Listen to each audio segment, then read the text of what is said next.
আসসালামু আলাইকুম প্রিয় বন্ধুরা। প্রবাসীদের স্বার্থে সত্য কথা বলতে হবে, হোক সেটা স্রোতের বিপরীতে অথবা বর্তমান পরিস্থিতির বিপরীতে অথবা বর্তমান সরকারের বিরুদ্ধে অথবা বর্তমান প্রশাসনের বিরুদ্ধে অথবা বর্তমান যে কারুর বিরুদ্ধে অথবা বর্তমান যে কারুর পক্ষে। প্রবাসীদের স্বার্থে সত্য কথাগুলো বলতেই হবে আমাকে, এবং সকল প্রবাসী ভাই ও বোনদের কল্যাণার্থে এই ভিডিওটি দেখা অত্যন্ত জরুরি। আপনাদের নিয়ে খুবই গুরুত্বপূর্ণ কিছু কথা আছে আজকের ভিডিওতে। আজকের ভিডিও বেশি স্পেশাল, আজকের ভিডিও ভেরি ভেরি স্পেশাল, তাই অবশ্যই না টেনে সংক্ষিপ্ত ভিডিওটা মনোযোগ দিয়ে দেখুন, আপনার কিছু না কিছু উপকার হবে ইনশাল্লাহ। সম্মানিত ভিউয়ার্স, বর্তমান সরকার প্রবাসীদের স্বার্থে নানান রকমের উদ্যোগ নিচ্ছে, এটা যেমন সত্য, ঠিক বিপরীতে স্রোতের বিপরীতে কথা বলতে হবে। সেটা হচ্ছে বর্তমান সরকার প্রবাসীদের নিয়ে নানা কাজে ব্যর্থ, এটাও তেমন সত্য। কেন ব্যর্থ হচ্ছেন, কেন এরকম হচ্ছে, এটা দায়ভার কাকে দেব আমি? সম্মানিত ভিউয়ার্স, আমি নিজে মনে করি যে এটার দায়ভার কিছুটা আমাদের নিজেদের আছে, আমাদের নিজেদের কাজের ব্যর্থতা এখানে আছে। এখানে কিছু সরকারের ব্যর্থতা আছে, এখানে কিছু প্রবাসী কল্যাণ মন্ত্রণালয়ের ব্যর্থতা আছে। আমরা এই বিষয়গুলো নিয়ে আলোচনা করব, এই ভুলগুলো সরকারকে ধরিয়ে দিতে চাই যে আপনারা কেন এই কাজগুলো তো ব্যর্থ হচ্ছেন, এই কাজগুলো এখনো হচ্ছে না, যেন এখান থেকে সরকার ভুলগুলো দেখে শুধরে নিতে পারে। সম্মানিত ভিউয়ার্স, আপনারা জানেন ডক্টর ইউনূস সরকার যখন এসেছিলেন তখন আমরা আশাতে বুক বেঁধেছিলাম, আমাদের অনেক কিছু হবে, আমাদের অনেক পাওয়া হবে, আমরা খুব সহজে অনেক কিছু পেয়ে যাব, যেহেতু ডক্টর ইউনূস সরকার প্রবাসীদেরকে ভালোবাসেন এবং প্রবাসীদেরকে নিয়ে উনি অনেক ভালো ভালো কথা বলেছেন। এমনকি এখনো বলেন, এখনো যে কোনো জায়গায় গেলে প্রবাসীদের নিয়ে চিন্তা ভাবনা করেন এবং প্রবাসীদের নিয়ে ভালো ভালো কাজ করার প্রতিশ্রুতি দিয়ে থাকেন। তবে একটা বিষয় আমি হতাশ, সেটা হচ্ছে আমাদের প্রবাসীদের নিয়ে উনি নানা রকম চিন্তা ভাবনা করতেছেন, উনি ওনার মতো করে চিন্তা ভাবনা করতেছেন কি কি করা যায়। লাউঞ্জ চালু করলেন বা প্রবাসীদের ভিআইপি সম্মাননা বা আরও যারা যে কাজগুলো তারা প্ল্যানে রেখেছেন সেটা করছেন। এটা আপনারা করেন, কোনো সমস্যা নেই। তবে প্রবাসীরা কি চায়, প্রবাসীরা কি চায় এই বিষয়টি কেন গুরুত্ব দিচ্ছেন না আপনারা কেন প্রবাসীদেরকে জিজ্ঞেস করছেন না যে ভাই আপনারা কি চান? আমরা আপনাদের জন্য কাজ করতে চাই, আমরা তো আমাদের নিজের থেকে এইগুলো উদ্যোগ নিচ্ছি, তো আপনারা কি চান?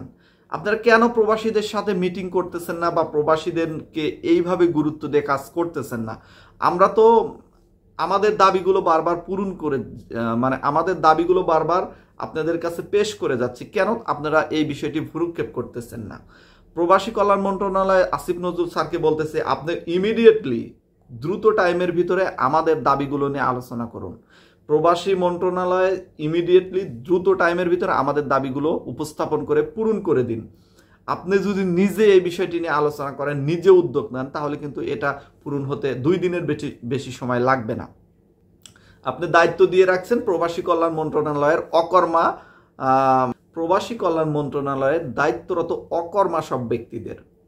অকর্মা আমি এই জন্যই বলতেছি, আপনারা মন খারাপ করবেন না যারা প্রবাসী কল্যাণে কর্মরত আছেন। আপনারা যদি প্রবাসীদের স্বার্থে প্রবাসীদের অধিকারে কাজ করতে এত স্লো করেন বা এত কাজই যদি না করতে পারেন, তাহলে আপনারা কর্মরত আছেন, আপনাদের যে স্যালারি হচ্ছে সেটা কি হালাল হচ্ছে?